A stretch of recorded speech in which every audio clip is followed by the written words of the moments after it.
উপজেলা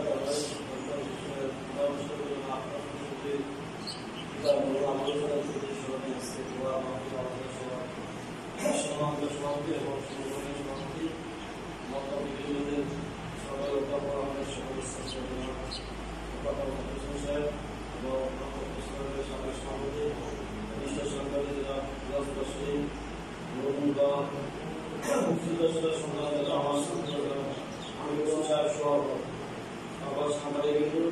জানেন আমাদের আবদ্ধ থেকে বক্তব্যের সঙ্গে আমি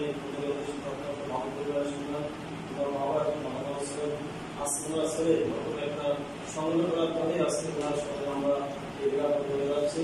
আমরা সরকারের পক্ষ থেকে আপনার সামনে উনি অত্যন্ত একটা ভালো মানুষ ছিলেন। উনি সবসময় পরিবেশনা মানুষকে সঙ্গে করতেন। তার সন্তান আত্মচুরি বক্তব্যের সবার সাংবাদিক সংগঠন আরো সুন্দর করছেন। মাধ্যমে ওনার বাবার আজকে এই সদস্য আপনার সকলকে আমরা সুন্দরভাবে